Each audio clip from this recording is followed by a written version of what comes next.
Looks like we have a rock star in our midst. I don't think we've had quite this many people for one of these just yet. But good morning. I am Linda Hadley, and I'm Dean of the Turner College of Business, and I want to welcome all of you here.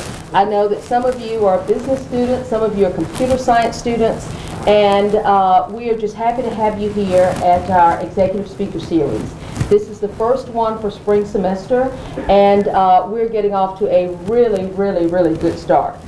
I don't want to take too much time, but I want to tell you just a couple of things about our speaker. We do this program bringing these executive speakers in because we think it is so important for the students, for your, just in sort of developing your plans and setting your sights on what you want to do with your career, to have some people who have actually walked that walk to come in and talk to you about their journey. And every journey is completely different. Mr. Ken Ty is here with us today. Many of you know from the flyers that we've had in the building that he has recently retired from TSYS after a 43-year career and ended as a Senior Executive Vice President and the Chief Information Officer. What is really interesting about his story, and I won't steal your thunder, but what's really interesting about his story to me is that he started his career, I think, as an assistant computer operator in the data processing division of Columbus Bank and Trust in 1971. And you said you were, I'm giving your age, but you were 18 years old.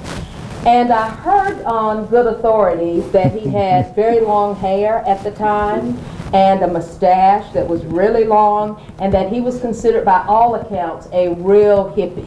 And in fact, he told me himself that if he had been making the hiring decision, he probably would not have hired himself. All right? But the point I was making to you, though, is that he started his career at a very young age doing a job that was an assistant computer operator in a data processing department at Columbus Bank and Trust. And he has continued with the same company all of these years. But just look at what is possible if you really make a commitment and really commit to the company that you're working for. Great things that can happen. Because some of you, I talk to students and they seem to be discouraged about the entry-level positions that they're considering. But I'd love to hear you talk some about that journey. But what I'd like to also announce to you is that Mr. Ken Ty is joining us, started in January, as the second executive in residence for the Turner College of Business, and he is the first executive in residence for the TSYS School of Computer Science. He is going to be here and be a part of the development of our cybersecurity program. We could not be more pleased to have him join us in that capacity, and we are really thrilled to have him to speak to you this morning to share his story. So join me in giving him a round of applause. All right, so much. Thank you so much. Am I hooked up? Everything okay? Got it? Okay. Wow, this kind of blows me away. A lot of folks in here. Appreciate the big turnout. Appreciate Jimmy Yancey, who I've worked with for many years, being here. I don't know if Phil... There he is. I see him back there. If anybody could tell some of this story, they were there with me for most of all those years. But thank you, Dean Hanley, for that great introduction, and I appreciate every one of you being here. I want to talk through 5 things this morning. One is talk a little bit about myself. Dean Halley talked a little bit about me, but I add a few things. And then talk a little bit about the beginning of TSYS, because I think even though it happened years and years ago, it's still an amazing story to me. Then a few facts on TSYS today, and talk about cybersecurity a little bit, and talk about some lessons I have learned over my 44 years. And I always liked little phrases or little short sayings that would help keep me on track. So they're short enough where you can always remember them. But first, a little bit about me. I was born and raised in a small town called Americus, Georgia, which is a town about 60 miles southeast of here. Born and raised there. And as I got a little older, all I wanted to do was do something with cars. It was just my passion and my true love. And I had a Mustang that I just spent all my time with, and I don't know if there's any car nuts in here, but if I wasn't going to school or a few other things, that's what I would be doing. So I decided early on that was going to be what was going to be my career in life, and whether it was racing cars, which a little side note, I did get an opportunity. I'm 63 now. When I was 60, my wife and son put a birthday present for me together that just still blows me away. They gave me a ticket that allowed me to go to the Atlanta Motor Speedway and actually drive a race car. I don't know if anybody in here ever done anything like that. No, I know Phil did something like that, and it is quite an experience. If you're into any of that, it's an amazing thing to do. But anyway, that was my calling in life, was to do something with cars. My dad actually was a jeweler. He owned a jewelry store and was a master jeweler and actually would make jewelry. And both of my brothers ended up going into that field, and it was kind of assumed I was too. But as Dean Hadley said, the way I looked at the time, that just wasn't what I wanted to do, and I wanted to go some different directions. I ended up in high school getting a job at a service station, which was right up my alley. And I would come home at lunch. I was working there throughout high school, and I would come home at lunch and clean the gas and oil off of my arms and my hands in the kitchen sink and have lunch and go back. So my mom, bless her heart, got pretty tired of that, as you would imagine. And she would always keep saying, you need to figure out something else to do. This isn't just what we need. So I ended up graduating high school in 1970 there in Americas. And my mom convinced me to come up here to Columbus. I was naturally good at math and numbers and some things like that. And she said, why don't you go up to Columbus and go to school at Columbus Tech, is what it was called back then, who had a really, really good computer program, and get into that field. And she just kept on me and kept on me. So I finally ended up doing that and moved up to Columbus when I was 17 years old. I'd started school a little early, so I graduated a little early. So I moved to Columbus from Americas when I was 17 years old and started Columbus Tech. And you know, a great lesson in there is if you don't remember anything else I said, it's probably one of the best lessons ever, is listen to your mom. She has a lot of wisdom and can help you in things in life. Again, Columbus Tech had a great computer program, and I started there and went to school for a little over a year and ran out of money, so I needed something to help with the financial end of it. So I had an interview opportunity with, back then, CB&T. There wasn't a TSYS in those days, and there was not a Synovus as we know today. So I joined, I went in for the interview, and it was quite an interesting experience. I'd never done anything really like that before. Remember, the only job I had ever had prior to that was working at the service station. So I went in for the interview at about 2 o'clock with the man that ran the computer operations area for CB&T back in those days. And we chatted for, it couldn't have been 15 or 20 minutes, and he said, okay, I'll let you know. And I walked out, and I thought, well, I don't know how interviews are supposed to go, but that was pretty short and sweet. So by the time I got home, it was about 4 o'clock, and the phone was ringing, and I answered the phone, and it was this gentleman. And he said, if you want the job, it's yours. And I thought, wow, that's amazing. So I literally, from being interviewed at 2 and at 4 o'clock, I had the job.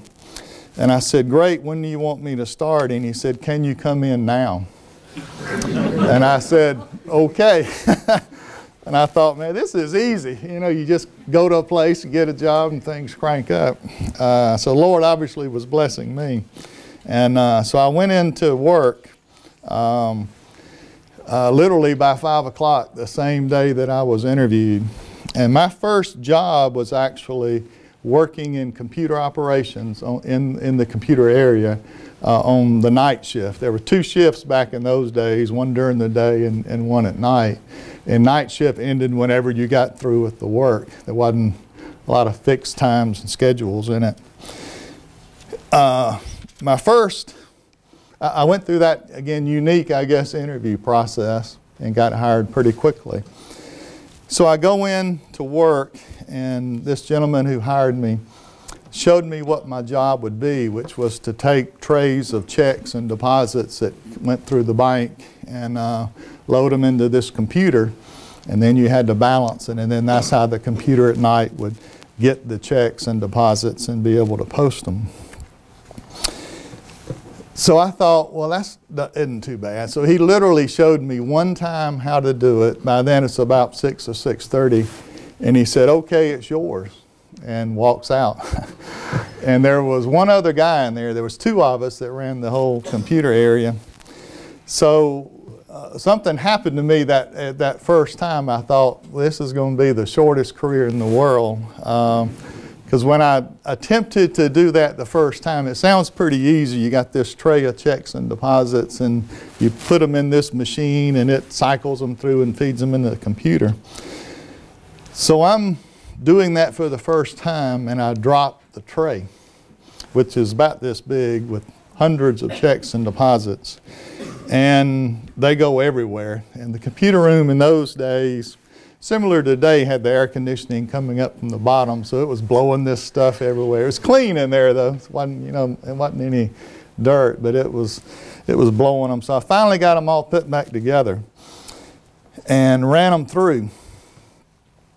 And I noticed there was this other guy there at the time that was kind of watching some of this. And when I finally got my printout that I had to balance, he came over. He never really introduced himself. He said, son, you're going to have a real mess there. Because the part that I didn't really understand is those checks and deposits had to be in order. And they were in order in that tray. And obviously they were not in order anymore, because if you make a deposit at the bank with 2 or 3 checks or cash, they'd create tickets and you'd have all the checks and deposits in order. But I didn't really understand at the moment how difficult that was going to be. So he said, well, when you get all this together, I'll come back and help you. And I said, well, that's nice. Still didn't know who this guy was. He wasn't the guy I was working with. He was a little bit older. And sure enough, he came back. It was probably 6:45 or so back then. And he helped me. And we spent a good hour and a half balancing that one run. And it turned out after he left, I asked my co-worker, my supervisor, I said, who was that guy? And he said, oh, that's Lynn Page, who of course Jimmy and Phil know very well, who was the executive in charge of all the technology of the bank back in those days. And I said, wow, I just screwed up royally in front of the biggest executive that I've met at the bank so far. And it turned out, we ended up getting along very well together. So what started to be just this awful event, ironically, led me to meet this person who we formed a great relationship and bond for decades. But CB&T had purchased its first computer back in 1966, I think it was. It was around that time. It was an IBM 360, which is what we ran on, that actually measured memory in K, in bytes. It was very small. You could only do one thing at a time. But that literally ran all CB&T systems. Of course, there was no PCs, no social media, all that wonderful stuff. I had it all figured out, though. I was going to be working at night, doing that, and then I was also by then started up here at, well, it was Columbus College back then, but CSU. And I had all that figured out, and that's what I was going to do.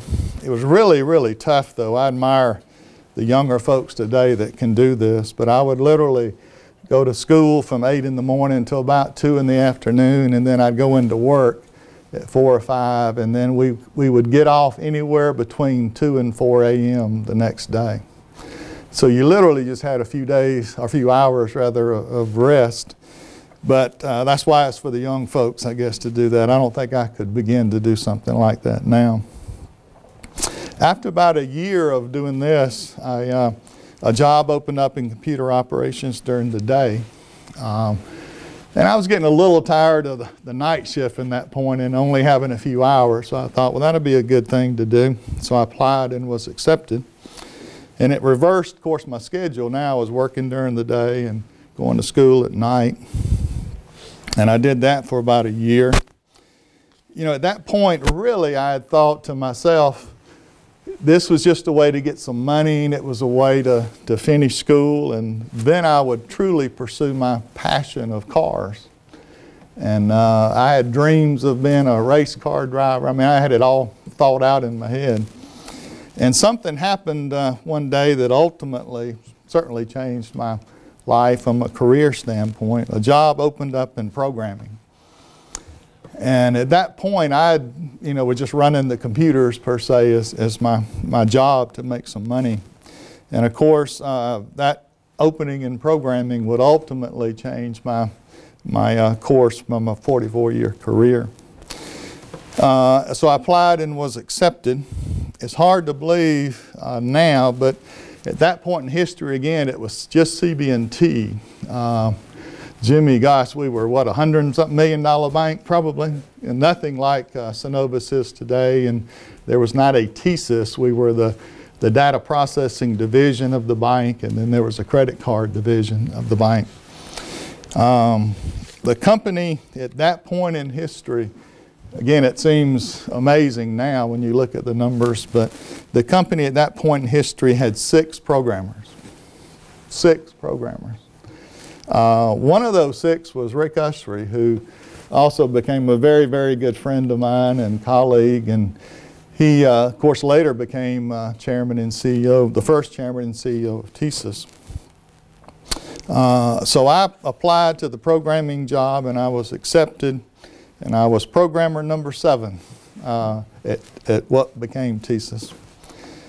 As it turned out, I was really pretty good at it, and it came real natural to me, and I thought of this potentially as a career, which obviously it became. So I continued working through that and was promoted to an officer at the age of 21, and really just fell in love with the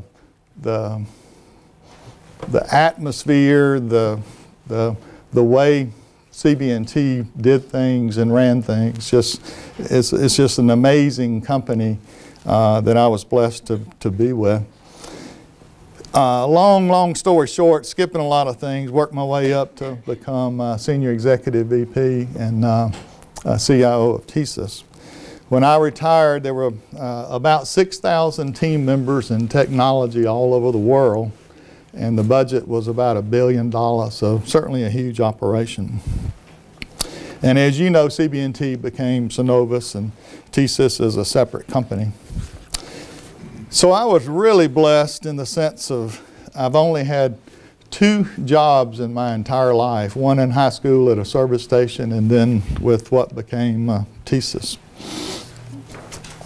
The beginning story of TSYS is an amazing thing to me that it wasn't planned out. It just, you don't know the history of a lot of companies, but the start of it was truly amazing. Back in those days, CB&T had a charge card, which was a card that you could transact business just with local merchants in Columbus. And Rick Usry had wrote the first software program that processed these cards. And we started selling this software. Back in those days, there were some banks issuing cards and needed a system to process the cards. So we sold that software a few times. In the mid-70s, a bank called Landmark Union Trust in St. Petersburg came to see us. And they were being processed by a bank at the time called Barnett. And they were interested in buying our software. And during the visit, our executive team took their executive team out to dinner at the old Getch's house in downtown. And we're having conversations about selling the software, and the bank was pretty interested. And one of our executives then made a statement to Landmark, which ultimately changed the course of what CB&T was doing there, and was the creator, if you will, of TSYS. One of our executives looked at the Landmark executive and said, instead of selling you our software, would you let us process for you? Meaning take their accounts from where they are today, and they would be on TSYS's, CB&T's computers. And we would also do it for half the price. And what's amazing about that story is at that point in time, of course, we hadn't processed anything for anybody other than our accounts with CB&T itself. We didn't even have a remote terminal. Again, back in those days, there wasn't internet or anything like that, so you had to physically, through data circuits, hook the wires up. But we said we would do this, and the bank said they'd think about it, and called back a few days later and said, if you're serious, we'd like to really do this. And we ultimately moved the accounts that Landmark Union had from Barnett over to TSYS. I remember it very well. I worked on that very first conversion from Barnett into us. And I remember we ended up getting IBM and Southern Bell at the time in, and told them about our deal. And again, we had never ordered a data circuit. We didn't know anything about it. We didn't know how it worked. And we told them about the deal and said, okay, help us figure this out. So they did. And we installed 2 data circuits down to St. Petersburg so they could have terminals online to us. First time we'd ever done anything like that. They ran at speeds of 2,400 bits per second, which at the time was really hauling it.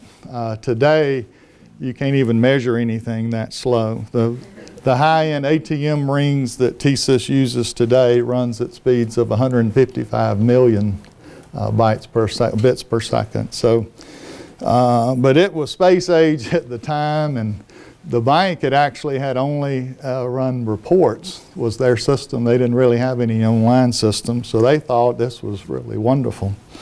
And that was our first customer, and ultimately became the creator of what we know today as TSYS, just from that dinner conversation where our executives decided we would, could try this out. And amazing confidence that they had in the team to pull off something like that. TSYS today is a very, very different thing from those early 70s. TSYS today employs thousands of people really all over the world. We're in over 80 countries now all over the world. And remember, it just started in this little local bank in Columbus, Georgia, and started through that dinner conversation of let us do this for you. Our market cap exceeds $7 billion. We have over $3 billion of revenue. Our accounts on file exceed 700 million. An account typically has about 1.2, 1.3 names attached to it. So like if a husband and a wife have an account, it's one account, but it's 2 people. So literally TSYS today, if you get it to the people side, is touching almost 1 billion people around the world that has some type of payment device, ultimately feeds back into the TSYS of today. All started by that little conversation in the Getch's house for that first bank. TSYS is a huge mainframe computer shop. Globally, we have mainframe computers that can process over 100,000 million instructions per second. So it's a huge, huge operation. We've got global storage capacity now exceeding several exabytes. Does anybody in here know what an exabyte is? If we've got some technology people. An exabyte is 1 million terabytes. And a terabyte's a trillion. So it's if officially called a quintillion, which is it's a heck of a big number, I guess, put it that way. But storage capacity of payment data and payment history of, again, those 1 billion people all over the world. We've got thousands of servers. We've got online transactions coming into TSYS exceeding a couple of billion a month. We've got several thousand authorizations we do a second. We move billions of dollars around the world when buyers and sellers come together. You know, and even after all my years with TSYS, when I step back and think of the fact that our company touches that many people globally, it still just blows me away. And again, very blessed to have been a small part of that whole creation of it from that very, very first account. I want to talk a minute also about cybersecurity. As you would imagine in what TSYS does in the payment industry, cybersecurity is absolutely critical. Just curious, is anybody in here, if you'd raise your hand, have you ever had identity theft? For you, there's a couple. There's another one. Has anybody in here been affected by their card, if you have some type of payment card that was on the list and has been replaced? Yeah, so you get a lot of people. It almost affects, you know, people that have cards and routinely use them. It's almost a given somehow, somewhere you're going to be affected with it. I was actually, one reason cybersecurity is a passion of mine, and I'm excited about doing some of this work with CSU. I was a victim of identity theft a few years ago, and it's an awful feeling. I literally was checking my CB&T account, checking account one morning, and I saw this transaction on there for a few $1,000s out in California, and of course I knew it wasn't me. And somehow a person out there got my personal information. They got my social security number, they got mother's maiden name, they got all these things that are supposedly secret, and ended up creating a card and was able to go to a post office out in California and get money orders from this card. Got a few $1,000s worth of them. And then it became, of course, a negotiable instrument, and you know, they could convert that into cash or whatever else they wanted to do. So I immediately called the bank and said, you know, this is not me, so they put me on a watch. But from that point on, it didn't take about a week before one of my credit cards had another charge on it. I actually got this call from Dell Computers that wanted to know if I was happy with my recent Dell computer purchase. And I said no, because I did not do that. And so we ended up having a long conversation. But again, long story short with it, luckily I was, of course, part of TSYS, and we've got some just tremendous security people, and also working with CB&T and their security people. So I was fortunate to have some people that, you know, could help me through that. You know, if you don't have those kind of contacts, I can imagine it would be a very, very difficult thing to work through. But they helped me through it, and by the time all the dust settled, it took about 4 to 6 months, and by the time all the dust settled, it was just short of $100,000 that, unfortunately, Jimmy CB&T, unfortunately, several of the banks that we process for are the ones that financially get hit. They actually had pictures, again, with the contact through our security people. I saw a picture of this guy even. At post offices, they take your picture, in case you didn't know that, when you're in there doing those kind of transactions. But what I also learned was something amazing. Again, with the contacts, they were able to get in touch with Secret Service and Homeland Security and those people that do that kind of work with the government and the FBI. They said unless it was 100,000 or more, they would not even look at it. And we were not quite up, we were about 80 or so, I think, by that point.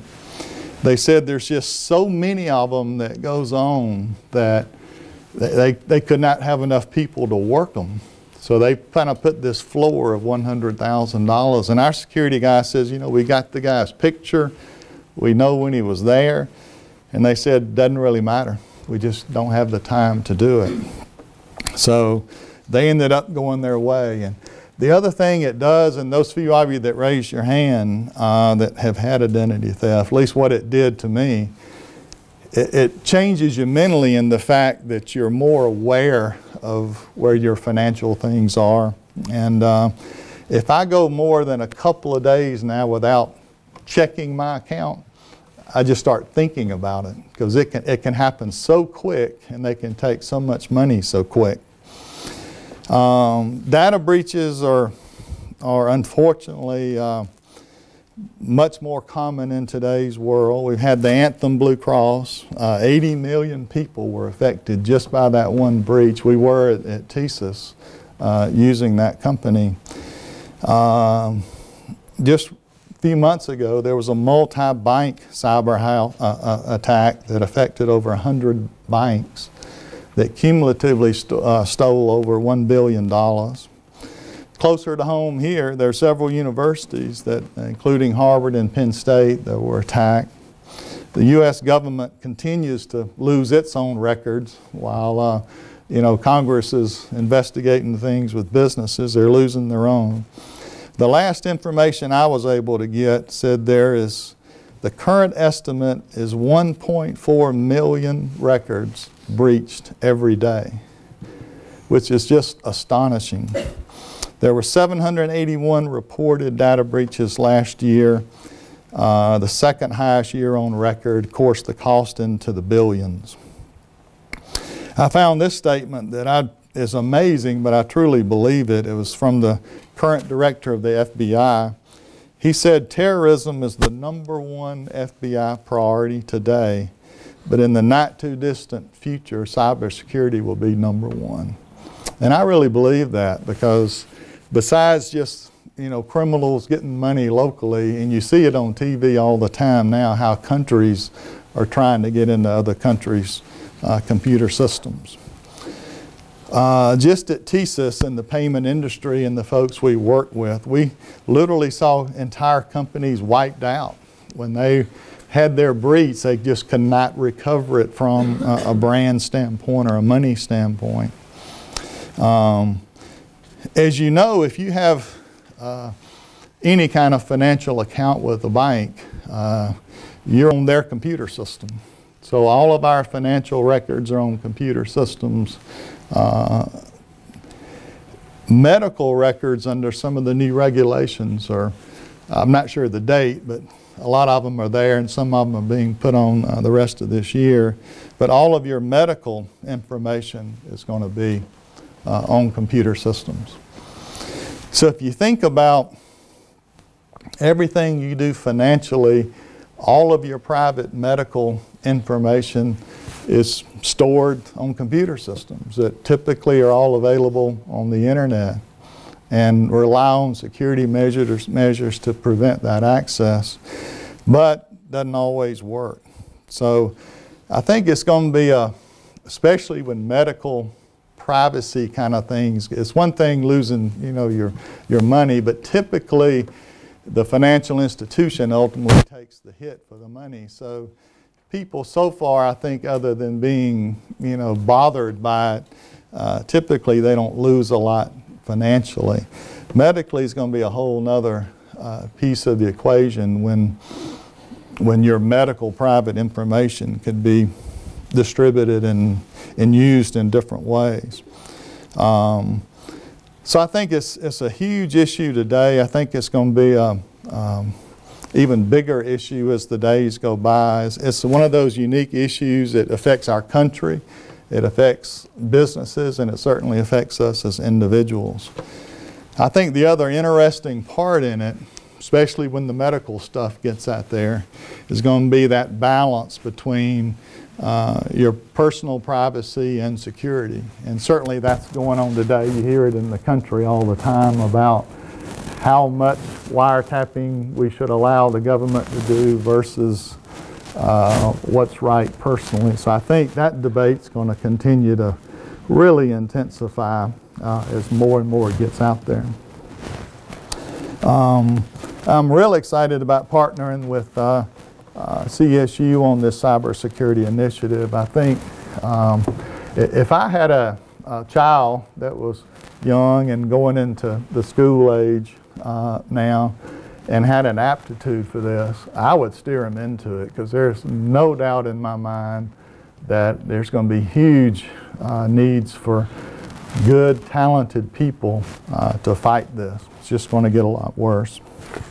So I appreciate CSU and what they're doing in this field. And I was talking with Wayne earlier about some of the old days when we created the original ICAP program, where students were taught technology and TSYS technology. And we've literally hired hundreds over the years of CSU students to come into technology field at TSYS. There's no doubt again in my mind that in the cybersecurity arena, it's going to be the exact same thing. Wanted to finish up with a few lessons learned over my long career that again that have helped me in a variety of ways through those years. First is people, relationships, and teamwork is critically important. When I first started, I was young and thought I knew everything and was in that technology field. So that was what I saw was you know, where the heartbeat of it was. Later learned that it's really about people and about relationships that you form with people. At TSYS, we actually call this our secret sauce. We have had large financial institutions, much larger than a Synovus or TSYS, ask us what makes TSYS different. You know, why can you guys do this work? Because it's not money, because those kind of companies have a whole lot more money than we have. It certainly is technology, because you got to have that. That's what they're buying at the core of it. But what surrounds that is our people and our relationships that we form with each other and with our customers. So whatever field you're in, if it's, you know, the technology end, keep in mind that at the end of the day, it's truly the people and the relationships. Several years ago, I had an opportunity to have a lunch with a person that gave me a good lesson as well. His name was Ray Ozzie. Name is Ray Ozzie. I don't know if anybody had ever heard of him. He was the guy that, if you talk about in football succeeding Bear Bryant, he succeeded Bill Gates as the Chief Technology Officer for Microsoft. So, you know, when it was founded, Bill Gates was the chairman and all that, but he also was the chief software guy. And when it got to a size, he had to relinquish it. So imagine having to follow in the shoes of Bill Gates if you're the technology guy. But he, when we had lunch and we talked about numerous things, he passed along a lesson. He said, put past successes in perspective. It's easy to think of what you've done in the past and the success, but you got to put them in perspective. Their history, you got to go forward. And take the time to paint a vision of the future. Ray was credited with being really the guy in Microsoft, and you could ultimately say they missed the boat in some of it, because in that original day there was not a Google, there was not a Facebook, there was not a lot of these companies that a lot of you probably think of today more than you think of Microsoft. But he wrote some very intriguing notes on it as far as what he thought the internet could do. There's also a quote that I've always used a lot. It's from Woody Hayes, who's a former coach of Ohio State. The only thing even in this world are the number of hours in a day. The difference in winning or losing is what you do with those hours. Successful people work very, very, very hard. When I think of how we created TSYS, I know Phil will remember, Jimmy, we put in some long, hard hours.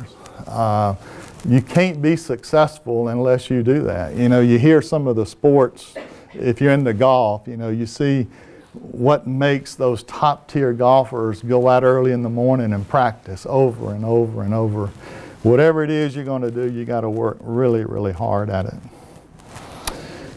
The next one is you don't have to see the whole staircase, just take the first step. This one I really love personally because my natural tendency is to kind of think through things. So in my mind I have to kind of have it laid out, which some of that's good. Where it hurts you is if you're just sitting there trying to get all the dots filled in and not doing anything about it. Doesn't mean to just jump, you know, blindly, but once you get the right information, then go forward. I think a greatest example of that is the start of TSYS. When our team made that offer to Landmark, we didn't know what that staircase looked like at all. I mean, we had some visions of it, but certainly was a wild thought at the time. So that's one I've always looked at personally. It's absolutely critical to have mentors. Again, I wish I had learned this a little bit earlier in my 44 years, but people that you can trust and people you can really, really learn from. Again, I've been so blessed at Synovus and TSYS when I look at the caliber of people like Jimmy and Phil and many others that I've had the opportunity to work with and truly take the time to listen to them and to learn from them. This one came from a CEO of a large technology company. Again, I wish it was one I had learned a little earlier as well. Don't ever confuse hard work with success. When I first started, to me, the work was going through that journey. I learned later it's ultimately about, of course it matters how you go through that journey and everything has to be right, but ultimately there has to be some end, there has to be some success. Results always require hard work, but hard work doesn't always equal results. And more than likely, any field you're going to go into, certainly in business, at the end of the day, the leadership wants results. And it's not about the work per se, it's about the results that work creates. Another one, I really didn't know these two guys were going to be here today, but I took one of Jimmy Yancey's here. He doesn't even begin to know how many times I use this personally, but Jimmy always had a great saying, always remember the object of the exercise. And again, and when I think of my early years, I had a habit sometimes of starting something and kind of venturing off here and there. And if that makes sense, then that's the right thing to do. But you got to constantly be thinking, what is the object of the exercise? You know, what was I tasked to really do in the beginning? So it helped me a lot in the early years. Another great one, I think, that's the cornerstone of what TSYS is today and Synovus and why I think so much of these two companies. And it really is part of Bill Turner and Jim Blanchard, who certainly were two of the greatest leaders that I've personally known. And that is, to truly lead, you must be a servant. You're actually serving those people that work for you rather than the other way around.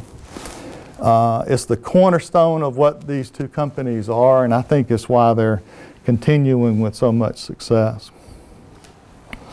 Always continue with your education. I think it's the best investment you can ever make. At Synovus and TSYS, we had classes all the time. We were constantly helping ourselves through improving our education.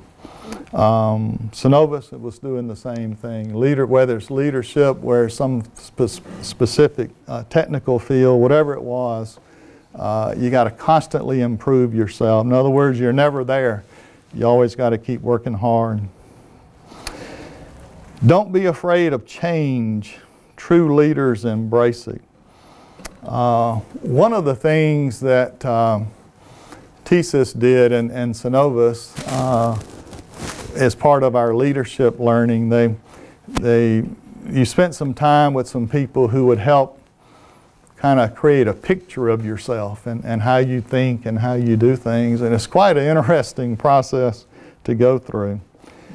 One of the things they told me about me was that I really love change, which I knew that I did. What I didn't realize is that most people don't like change, even if they say they do. They kind of like their safety net and everything kind of has to rock along. World doesn't really work that way. You'll get passed by. And it was one of the best leadership advices that I received during some of those courses, is that with my personality of loving that, I had to really think about the team I was working with, that they were probably not that way and needed that constant reassurance going forward.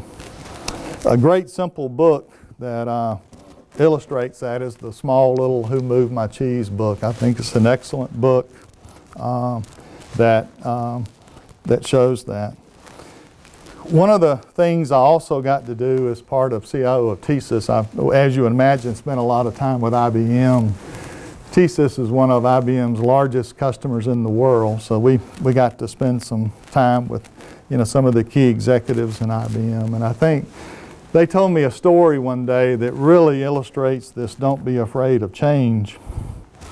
IBM, back in the time when Microsoft was just forming and there was personal computers and all that stuff just coming about, IBM had made its fortune selling mainframes. And one day I had the opportunity to be up in Poughkeepsie and where their boardroom is, and one of the executives I was talking with, who actually was at this meeting years ago, said he remembered like it was yesterday that IBM was really struggling during that period of time. Microsoft had formed as a company and was just growing like blockbusters. And he told me, and he was not a senior executive then, but he was kind of sitting on the side, if you will, listening and learning. And he said there were some top executives in IBM that thought personal computers, all this internet stuff was kind of a passing fad. And they needed to keep focused and work on their mainframes, as they always did. That's what IBM was. Built a huge, successful company. There were, of course, other executives saying, no, we got to embrace this change. And he told me one day the board called an emergency meeting at night, and the top executives were in there, in the board, and they were, it sounds funny when you say this about IBM, they were worried whether or not they had the cash to meet their next payroll. It had gotten that bad. Publicly, of course, the folks didn't really know that. And the board decided at that point that they had to do something about it. They had to embrace this change. It didn't obviously mean get out of the mainframe business, but that they had to embrace this new world that was coming.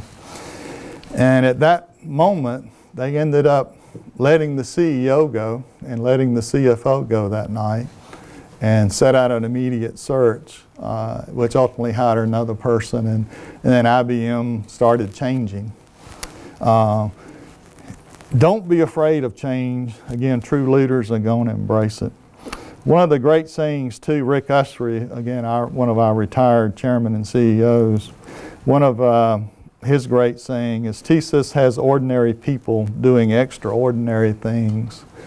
And that is so true of TSYS. Next one is there will be failures. I definitely had my share of failures all along the way from that very first day when I dropped the whole tray, but ironically that failure turned into meeting one of the executives at the bank. So don't let those get you down. Continue to grow from them. Matter of fact, I knew, of course, in my career I got to meet a lot of what I called high-powered CIOs at huge companies, much bigger than a TSYS, or huge banks, the top banks in the world. One of their CIOs told me during a lunch about interviewing people. He said he, of course, interviewed some of the top people coming in. He said he only had 2 questions he would ask them. The first one is, tell me a little about yourself, to kind of get a conversation going. And then he said he would ask them, tell me about your failures. And he said a lot of people at that point because they had their whole plan of what they were going to tell them for successes. But what he wanted to see is what they failed at, how they handled it, how they grew from it. Growth takes time. This is one I think is a lot harder today. It was a benefit, I guess, in a way when I started. There wasn't Google, there was not all these things that are instant today. Not stereotyping groups of people, but generally speaking, I think most younger folks today want things immediately. Because, you know, back when I had to find out something when I started work, you couldn't go ask a computer. You had to find out, you had to look through books, you had to call somebody. A very different world than today. You know, I travel a lot and I use Uber. Used to, when I would travel, it'd take 30 minutes to an hour sometimes to get a taxi. Now with Uber, if you key it in and they're 5 minutes away, you get impatient. It's like, I gotta have it right now. Again, this takes time. I worked for 29 years at TSYS before I came CIO. It didn't occur overnight. Focus your time and energy on things you can really do something about. Again, this is one I wish I had learned a little earlier. All you can really control is yourself. I think that's a real powerful lesson in life, either from a business standpoint or personally. Because if you spend too much time wondering why that other person is doing what they're doing, or why your boss promoted this other guy instead of you, or whatever it is, you can't really control that at the end of the day. All you can control is yourself and what you do and how you react. This is one, I'm a huge technology fan, but I believe this one as well. It's my last story, and I'll open it up for a couple of questions here, but try putting your iPhone down and look at people in the face. As simple as that sounds, I remember going to visit a prospect that today the company they worked for is one of the top 3 largest banks in the world. And so this was a high-powered executive guy. And me and some other folks walked in and, you know, had the normal introduce yourself, and then sat down for the real conversations. And we were sitting at a table, and he would look at you and ask a question. And while you were responding, he'd bring out his phone. And it just bugged the heck out of me and, of course, everybody there. To me, it was disrespectful, but of course, you can't say that. They're hopefully going to be your customer. And I thought to myself, how did this guy ever get to this position if that's the way he is and treats people? long story short there, 3 years later, we were processing for that company, and that guy's no longer there. He left very quickly after there.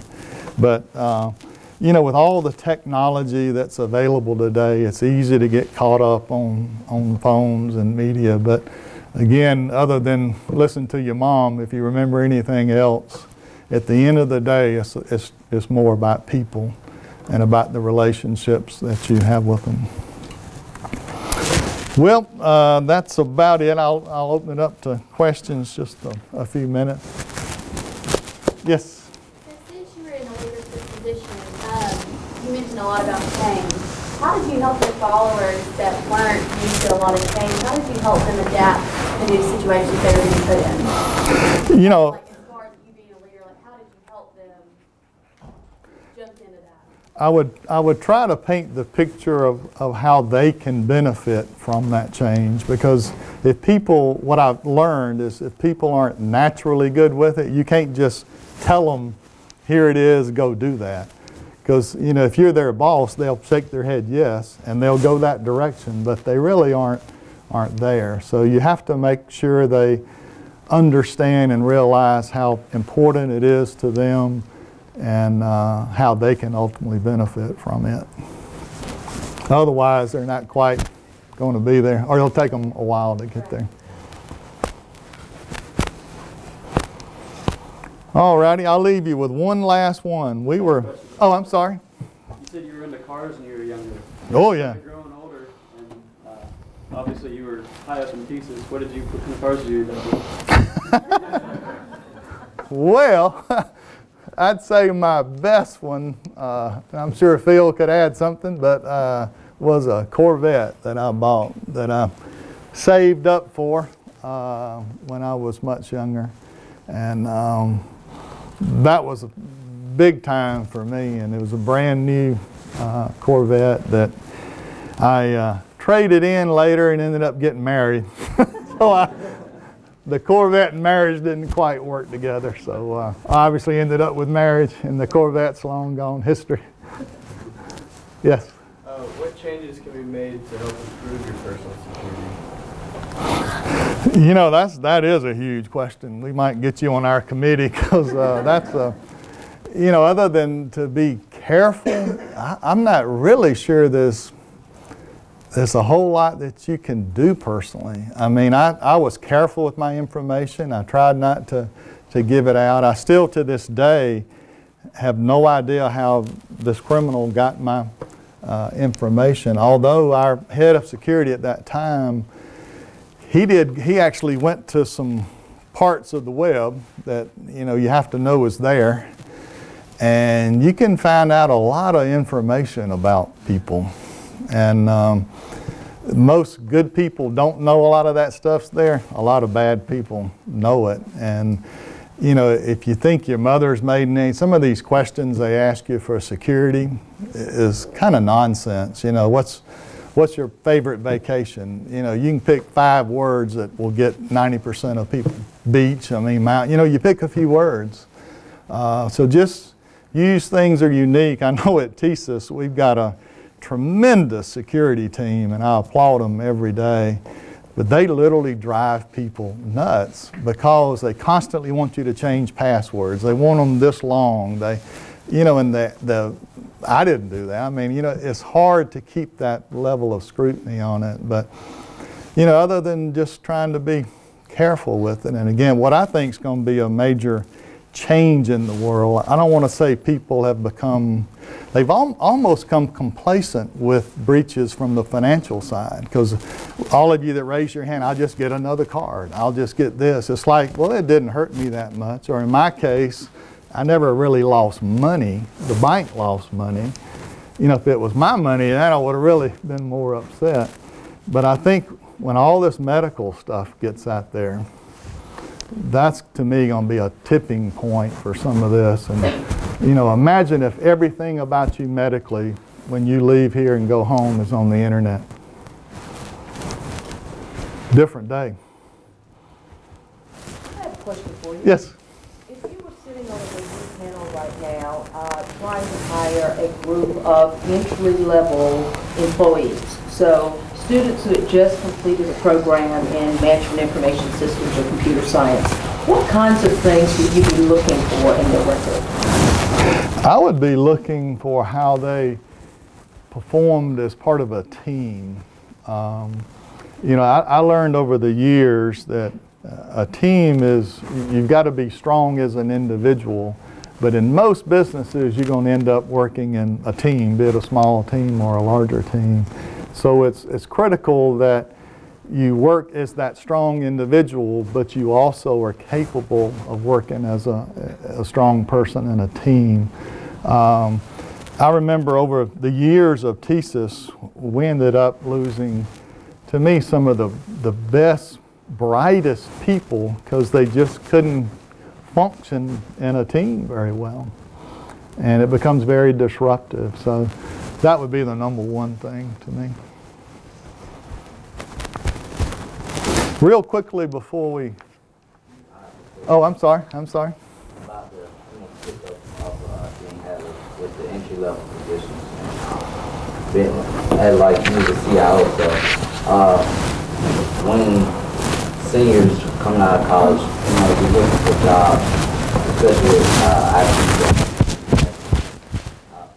Everything I look at when I look at entry level is a lot of jobs out there that require 2 years. Some even reach at 5 as a max. But when you look at those jobs and you try to apply for them, and you know the response automatically that you see sometimes, okay, you have good qualifications, but we're going to decide to go another route. Right.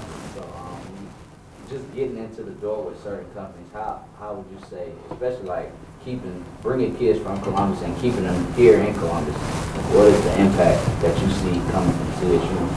I think that's a great question as well. I think perseverance is a part. You know, again, I was just really blessed at getting in, you know, as quickly and easily as I did. But I also think this people in relationship.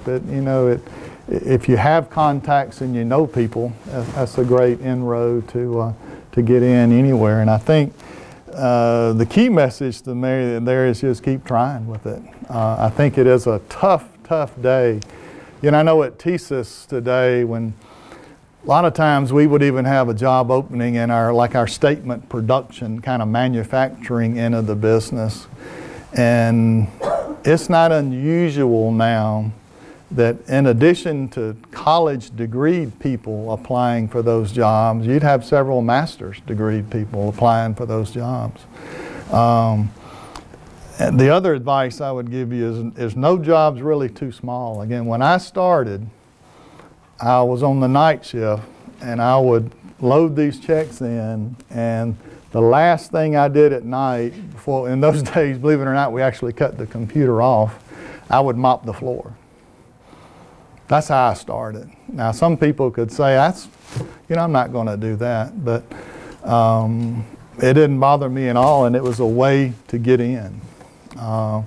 So you got to be smart about how you go. But I think in today's world, unfortunately, it is a tough one. If you know people that can help you, you ought to take advantage of it, and just use any opening to get in there, and then you can prove yourself once you're there.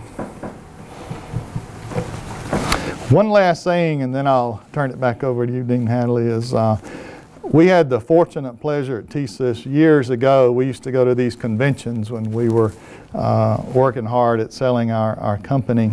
And we had a guy, Larry Bird, who most of you probably at least heard of, famous basketball player, who did win a convention with us and would come in and kind of talk to people. He has a great saying, I think, applies somewhat to some of the questions in here. A winner is someone who recognizes his God-given talents. Figure out what God gave you as a true talent. A winner is one who works his tail off to develop them into skills. Especially in today's world, you're going to have to work hard to prove yourself and to get ahead. And uses these skills to accomplish his goal. Thank you so much.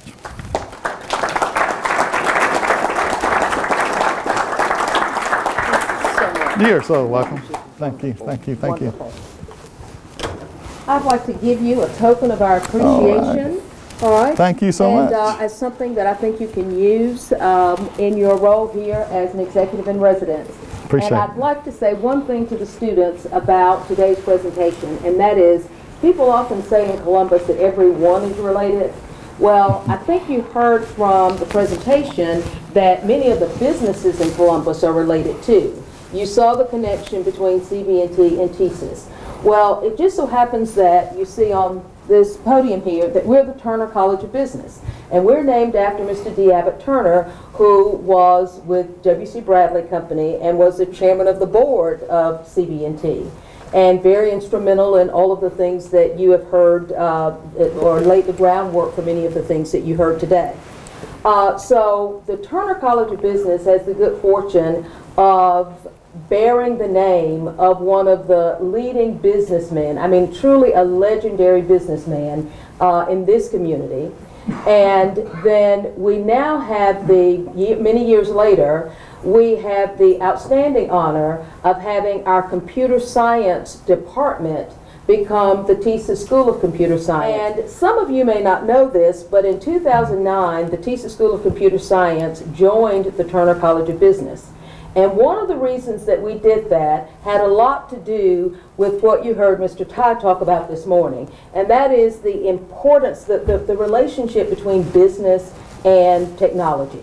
What we found, and this is something that we really learned from our close partnership with TSYS, and that is that the computer science students really needed to know a little bit more about business, and the business students needed stronger technology skills. And so that's one of the reasons that you all here together today.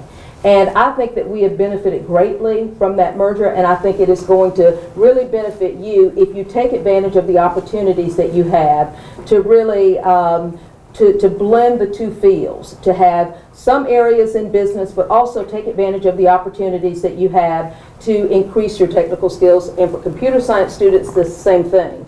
Not only focus solely on computer science, but use the opportunity to also get some courses in business. I want to thank you all again today. I also want to thank Mr. Jimmy Yancey for being here, retired chairman of Synovus. I want to thank Bill Tomlinson, and I'm not sure where he is. He's back there somewhere, but he is the retired CEO and chairman of TSYS. And quite frankly, we owe them so much, not only for the financial support that they've given us, but also for the guidance that they give us on a regular basis. And I think many of you have seen in the press that the university, CSU, received a gift of $5 million from TSYS last year.